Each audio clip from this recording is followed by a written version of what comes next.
Hi, I'm Patricia Hanna. I'm a professor of philosophy at the University of Utah in Salt Lake City, Utah. I'm also the chair of the Philosophical Research Division of the Athens Institute for Education and Research. And it's in this capacity that I'm talking with you today. I'm here to welcome you to the 15th Annual International Philosophy Conference held normally in Athens.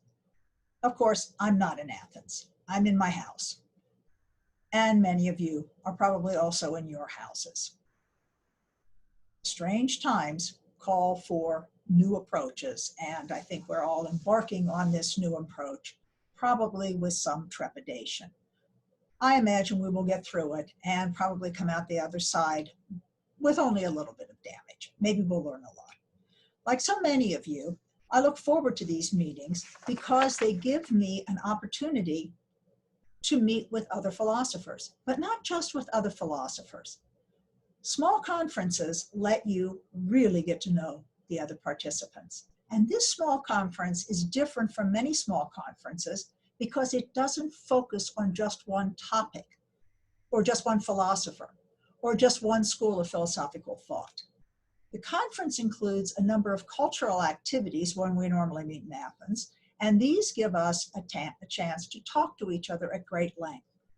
More often than not, these conversations are with people who work in an area of philosophy that is very different to ours, and maybe one that you never would have considered relevant to your area until you start talking to somebody who's in it, and suddenly you discover new avenues, new ways of approaching your own topics. Over the last decades, my work in philosophy of language has convinced me that meaning is something that cannot be nailed down. It's not something precise and irrefutable. Rather, like Wittgenstein, I find that looking at larger organic systems and being able to comprehend and use them is what humans do best. And in order to do this, they need something, language, which holds metaphor and vagueness as an essential part of meaning. This, I think, helps explain why these conferences are so valuable. I have always been fascinated by what happens when we engage with one another in the areas between our particular specialties, when we step over the edge into the gap. Very often, these conversations begin with a feeling of vague uncomfortableness. You wonder why you're having this conversation. Couldn't we just talk about the weather, you think?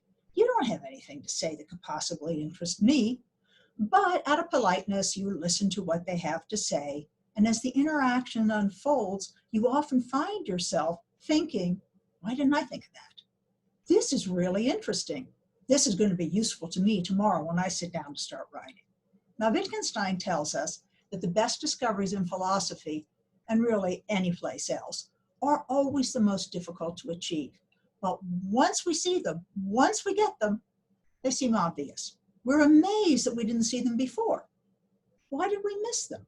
Well, we miss them because we haven't really taken or had the chance to talk with someone whose perspective is radically different from our own.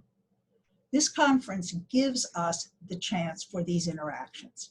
And I hope that we will all work to find ways to keep these conversations going, to step over the edge, to live in the gap, not only as philosophers, but also as human beings. Now, after the conference, you'll receive an email from me inviting you to submit your presentation for consideration for publication in the proceedings. Once I get all of these submissions, I send each of them off to 2 reviewers for blind review, and the final decision is based upon the recommendations of these reviewers and the recommendations of the editorial board. Typically, papers require some revision, and papers are rejected.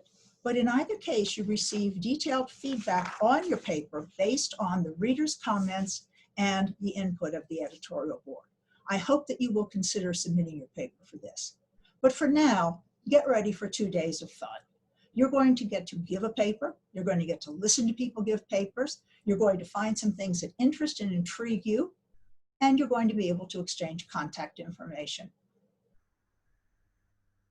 Atiner makes the abstracts available And so you will be able to see the abstracts of the paper and find out if you really want to go on with something else with the other person. So try to use this time to set up conversations, to exchange information, and then let's all hope that next year we're together in person in Athens doing what we do best, talking and thinking.